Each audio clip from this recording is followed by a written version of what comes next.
तो student MCQs की preparation से रिलेटेड ये थर्ड वीडियो है। यहाँ हम एमसीक्यू को 26 से स्टार्ट करेंगे। तो 26 एमसीक्यू है, what is the value of integration E raise to power minus X cos X minus sine X D X. देखें, इस क्वेश्चन को हम E raise to power minus X cos X as it is, क्योंकि जो इसकी property है उसमें plus sign होता है, माइनस साइन को मैंने ब्रैकेट में लिखा डी एक्स। अब आप इसको इजीली डिफाइन कर सकते हैं कि कॉस का जो डेरिवेटिव है वो क्या होता है, माइनस साइन एक्स। ठीक है, यानी जो कॉस है उसका डेरिवेटिव क्या है, कॉस एक्स का डेरिवेटिव है माइनस साइन एक्स। ठीक है, वो प्लस में साथ मौजूद है। तो इस प्रॉपर्टी को याद रखिए, ये जो मैंने प्रॉपर्टी लिख दी है इसको आप याद कर लें कि अगर फंक्शन है प्लस डेरिवेटिव है और ब्रैकेट के बाहर ई रेज टू पावर एक्स है, तो आपके पास उसका इंटीग्रेशन होता है ई of x F of x, यानी ई ऑफ एक्स को फंक्शन से मल्टीप्लाई करके आप अपना आंसर लिखें। तो ई अगर माइनस में है तो आप देखें डेरिवेटिव के साथ में माइनस साइन मौजूद है, तो आपके पास E raise to power minus X और फंक्शन है कॉस एक्स प्लस सी, यानी फर्स्ट ऑप्शन। अब ये एक बड़ा इंपॉर्टेंट कॉन्सेप्ट है और बुक्स में ना इसके लिमिटेड क्वेश्चन होते हैं। तो अगर आप 27th को एमसीक्यू को देखें तो इसमें मॉडुलस है, यानी मॉडुलस से मतलब होता है कि हम x को ग्रेटर देन जीरो और लेस देन जीरो दोनों कंसीडर कर सकते हैं। तो यहां हम x को, यानी x का जो इंटरवल है वो रहेगा x इक्वल टू जीरो से। ठीक है, अब यहां से हम इसके प्लस माइनस के दो इंटरवल बना लेंगे, यानी पहले में माइनस आएगा, -1 से इंटरवल होगा जीरो और x डी एक्स, फिर प्लस के साथ आ जाएगा जीरो से +1 तक और x डी एक्स। ठीक है, अब इन दोनों को आप इंटीग्रेट कर लें, माइनस इंटीग्रेशन क्या होगी इसकी, एक्स स्क्वायर अपॉन 2, और अभी लिमिट एज इट इज है -1 से 0, और सेम इंटीग्रेशन होगी एक्स स्क्वायर अपॉन 2 और लिमिट 0 से 1 तक। अब आप लिमिट पुट करें तो आपको होपफुली इसका आंसर मिल जाएगा। माइनस एज इट इज है, अपर लिमिट है 0 स्क्वायर अपॉन 2, फिर माइनस आता है, फिर लोअर लिमिट आएगी -1 square upon 2, bracket close. Then same practice इस पे करें, 1 square upon 2 minus 0 square upon 2। अब देखिए ये जीरो का फंक्शन खत्म हो जाएगा, ये जीरो का फंक्शन खत्म हो जाएगा, स्क्वायर से माइनस खत्म हो जाएगा और ये माइनस माइनस प्लस। तो यानी यहाँ ब्रैकेट का सिंप्लीफिकेशन भी आपके पास 1/2 है और यहाँ भी 1/2 है, तो ये हो गया 2/2, तो रिजल्ट आएगा 1, यानी ऑप्शन बी जो है वो इस क्वेश्चन का करेक्ट ऑप्शन है। अब हम एमसीक्यू 28 की तरफ मूव करते हैं। The area bounded by the X axis and graph of sine function from -π to +π। ठीक है, तो -π से +π तक का जो ग्राफ है वो हमारे पास क्या बनेगा, the area bounded by the X axis and graph of sine function. अब साइन फंक्शन का जो ग्राफ है उसमें हमें क्या वैल्यू मिलेगी। अब हमने इसको अगर डायरेक्ट इसको याद रख लें तो ये भी हमारे लिए आसान हो सकता है, और अगर इसको थोड़ा सा सिंप्लीफाई करके देख लें तो उसमें हम देखते हैं कि इसका जो ग्राफ हम बनाएंगे एक्स एक्सिस पर, यानी पहले तो हम इसको इंटीग्रेट कर देते हैं, जो साइन फंक्शन है यानी साइन एक्स और लिमिट -π से +π डी एक्स। तो यहाँ हमारे पास साइन का इंटीग्रेट होता है cos x और लिमिट है π से -π। अब ये होगा cos π माइनस, अच्छा अभी लिमिट हम अगले स्टेप में अप्लाई कर लेते हैं, यानी -π से +π। अब लिमिट अप्लाई कर लें cos π माइनस cos -π। अच्छा cos 180 की वैल्यू क्या होती है हमारे पास, -1, तो cos 180 जो है ये हमारे पास वैल्यू आएगी -1, और इस सेम वैल्यू आएगी -1, तो ये रिजल्ट आ रहा होगा 0। ठीक है, तो ये 28 का करेक्ट ऑप्शन आपके पास आ जाएगा कि एक्स एक्सिस पर जो ग्राफ इसका बन रहा है वो जीरो बनाएगा, उसकी वैल्यू होगी zero. The intersection point of altitudes, यहां वर्ड आ रहा है एल्टीट्यूड्स का, ठीक है। तो एल्टीट्यूड्स का जो आपके पास पॉइंट ऑफ इंटरसेक्शन है उसे कहते हैं ऑर्थोसेंटर। लेकिन अब इसके जो बाकी सारे ऑप्शन है अगर उनको भी आप अंडरस्टैंड करें, इन सेंटर होता है एंगल बाइसेक्टर, जिसको इंटरनल बाइसेक्टर भी कहते हैं। अगर ये वर्ड यूज करता इंटरनल बाइसेक्टर्स, या ये वर्ड यूज करता एंगल बाइसेक्टर्स,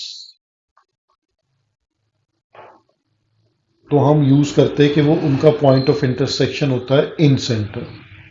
एल्टीट्यूड्स के लिए मैंने आपको बता दिया कि ये होगा ऑर्थो सेंटर। अगर मीडियंस का पॉइंट ऑफ इंटरसेक्शन हो, मीडियंस, तो वो कहलाता है सेंट्रॉइड। और अगर राइट बाइसेक्टर्स, इसको राइट बाइसेक्टर कहते हैं, या वर्ड यूज हो सकता है परपेंडिकुलर बाइसेक्टर।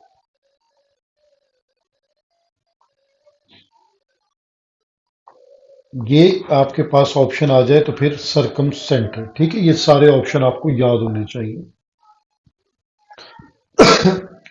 अच्छा, इसी तरह एमसीक्यू 30 है। इफ एक पॉइंट है 3,2 और ओरिजिन जो है वो ट्रांसलेट करता है, ट्रांसलेटेड एक्सिस है 1,3 are A X Y coordinate, तो हमने इसकी वैल्यू को देखें, सिंपल इसमें से माइनस करना होगा।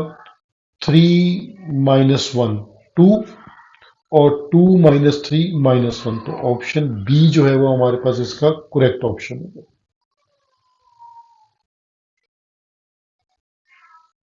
31 है हमारे पास MCQ, slope of the straight line which bisect the first और थर्ड क्वाड्रेंट।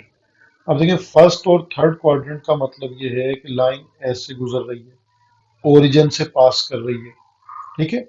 और slope of the straight line which bisect the first and third quadrant, तो यहां स्लोप क्या होगा। अब ये एंगल क्या बना रहा है, ठीक है, बाइसेक्शन में 45 डिग्री, तो स्लोप के लिए आप कंडीशन यूज कर लें m equal to tangent theta, तो m equal to tangent 45 degree equal to 1, तो इसका स्लोप होगा 1, यानी ऑप्शन ए इसका करेक्ट ऑप्शन है। अब देखें, ये मैंने कंडीशन ऊपर भी क्लियर की जो एमसीक्यू 32 में आ रही है, the point of intersection of internal bisectors, तो इंटरनल बाइसेक्टर से इन सेंटर। एमसीक्यू 33 है, which of following is normal form of equation of straight line, ठीक है। Which of following is normal form of equation of straight line, तो ये option C याद रखें। देखिए, इसे कहते हैं वाई इंटरसेप्ट फॉर्म, ठीक है, ये कहलाती है वाई इंटरसेप्ट फॉर्म, और ये हमारे पास कहलाती है टू इंटरसेप्ट फॉर्म। और ये हमने पढ़ लिया कि ये परपेंडिकुलर कहलाती है हमारे पास, ठीक है, जिसको नॉर्मल फॉर्म भी कहते हैं, नॉर्मल या परपेंडिकुलर, ठीक है।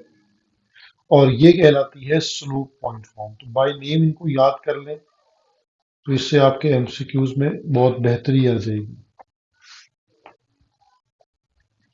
अच्छा, अब हमारे पास एमसीक्यू 34 है। इफ, यानी द लाइंस आर, अब देखिए ये दो लाइंस हैं, इनको आपने जज करना है कि ये पैरेलल है या परपेंडिकुलर है। तो इसमें मैं आपको एक आसान टेक्निक बताऊं कि आप कांस्टेंट को छोड़ दें, इस पोर्शन को जहन में रखें। अगर ये सिमिलर है तो लाइंस पैरेलल है। सिमिलर इस वे में कि अगर मैं यहां से 2 कॉमन लूं तो ये होता है 2x + 5y, तो देखें एग्जैक्ट सिमिलर है, ठीक है। तो इसका मतलब है कि लाइंस क्या हैं, पैरेलल। एक तो ये तरीका है। दूसरा, आप दोनों लाइंस का स्लोप चेक कीजिए। स्लोप के लिए आपके पास फार्मूला है m इक्वल टू -a/b, यानी coefficient of x divide by coefficient of y। तो अगर हम फर्स्ट लाइन का स्लोप लें तो क्या आएगा, -2/5। और सेकंड लाइन का स्लोप लें तो -4/10 और उसको सिंप्लीफाई कर लें तो ये भी क्या आएगा 2/5। तो अगर स्लोप्स इक्वल है तो भी लाइंस क्या होंगी, पैरेलल। और अगर स्लोप रेसिप्रोकल आ जाते हैं यानी m1 m2 इक्वल टू -1 की कंडीशन वेरीफाई होती तो लाइंस परपेंडिकुलर होती। अब आज के लेक्चर का जो है वो लास्ट एमसीक्यू है, if a1 b2 minus a2 b1 equal to 0, ठीक है, then the lines are perpendicular, parallel, coincide और नाइदर। तो ये जो कंडीशन है 35 की, इसमें माइनस साइन है तो ये पैरेलल की कंडीशन है, ठीक है। अब इसको भी हम कैसे चेक कर सकते हैं, अगर एक लाइन है उसका स्लोप है -a1/b1 और एक और लाइन है उसका स्लोप है -a2/b2। आप इन अगर ये पैरेलल है तो मैं लिख सकता हूं -a1/b1 -a2/b2। Minus and minus cancel, by cross multiply करें a1b2 और a2b1। अब इसको लेफ्ट हैंड साइड पे शिफ्ट कर दें तो ये कंडीशन आपको क्लियरली नजर आ रही है कि ये पैरेलल की है। और अगर ये परपेंडिकुलर की कंडीशन होती तो यहां प्लस साइन आ रहा होता, ठीक है। लेकिन उसको भी हम सॉल्व कर सकते हैं कि अगर ये पैरेलल की कंडीशन हो, परपेंडिकुलर की कंडीशन में यही क्वेश्चन आपके पास आ जाए तो m1 m2 इक्वल टू -1 में हमारा रिजल्ट क्या बनेगा, -a1/b1 और -a2/b2 इक्वल टू -1।